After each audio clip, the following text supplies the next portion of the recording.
Hey, welcome to another episode of GeekOutdoors.com.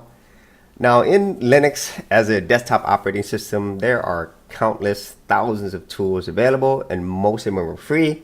But there is one tool that I've really grown to love and appreciate, and it's one that has really saved me so many times.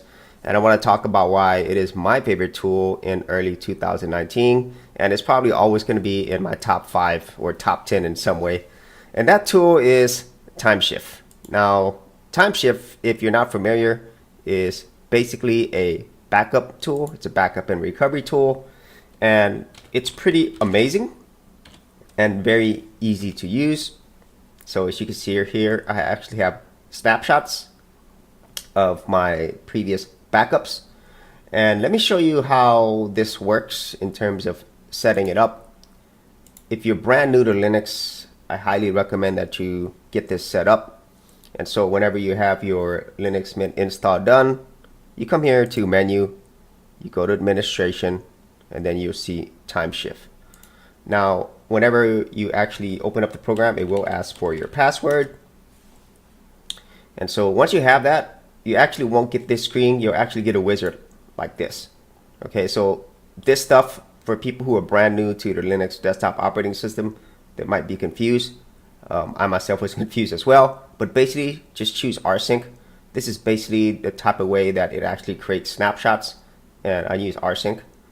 Then you go to next, and then what it's going to do is actually look at how much space you actually have on your hard drive, because what it's going to do is figure out where it's actually going to put the snapshots, because with every single backup that you make, it needs space to put the backup. And right here, I'm going to put it in my main hard drive. This is a virtual drive, of course, but we'll go next. Now, this is where for people who are brand new to Linux as a desktop operating system, or maybe they're not as technically savvy, this might be kind of confusing. But this basically asks you how many snapshots or backups do you want to make, and then how often. Now, you could actually change these numbers, like if you are short on space. And so this really depends on how important backups are to you. So this goes from like not as frequent right here, monthly, all the way down to every time you boot up your system. Now, for people who, let's just say, are not too keen or really not as worried about how many times they back up, I would go with a monthly. And for me, I would do at least 2 just in case. And for some people, they will probably want to do it weekly. Now, that is actually the one that I do. And you could probably increase this up to 4 to 5 times, depending on how important backups are to you. But I think for me, I do 4 because of the fact that I do in updates, or I might try different things. And quite often I break things because I'm trying out different things. Case in point, just recently I upgraded, or I tried to upgrade my graphics drivers for my GPU. My AMD RX 470 GPU. I actually went to AMD's website to download it and install it, and it caused problems. And so I was able to recover from my snapshots. And once you choose which one you want, in this case, I just choose monthly. You go next, and then you finish, and it'll go ahead and start creating snapshots. And from these snapshots, you could actually delete them, or most importantly, recover. And so let's go back to my main desktop. And I'm not going to do recovery here because obviously I'm using my computer now. But just say, for example, you actually had an update. And for most people who are brand new to Linux, they might have a system update and it might break something. Most of the times your updates are going to be just fine. But the one place where I have seen potential issues is if you have some type of Linux kernel update. And I just had one recently. If I actually look at my history right here, I actually had a Linux kernel update here somewhere. Yeah, right there. You see?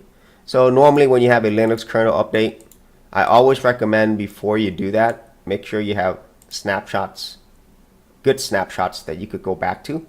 Okay, so that'll protect you from having really bad problems. And so that's the first thing that I would do. And then if you did have an update, or you tried something that broke your computer, bring up Timeshift, choose the snapshot you want to go to, and then restore right here. And I'm not going to go through all this because I don't need a restore. And this is where it could get really technical. Okay, just leave this alone. Leave it what it is. You click on next. And when you do that, it's going to go through all these lines of commands. And basically, don't touch your computer while it's doing that. And it'll restore your actual backups. Okay. Now, there are some other settings here. If I go back to Linux Mint. So once you've gone through this wizard, you could go ahead and change these when you'd like. So you're not really fixed to the actual things that you set at the beginning. And you could also do even more types of backups right here. See, you could just back up your user folder or the root folder, which is basically the super user. And you don't have to back up everything. Okay, this is choosing to exclude these because of the fact that they take up a ton of space. But if you have the space and you really want to make sure you have everything backed up, you could also choose include all, and that'll back up everything, even hidden files. But by default, it excludes these folders because they take up a lot of space, and this is what I mean. So this is your home folder, which is right here. So see, it has your username and then your home folder, and then your root folder is right here under your file system. This is owned by root. Okay, and so that's what that is.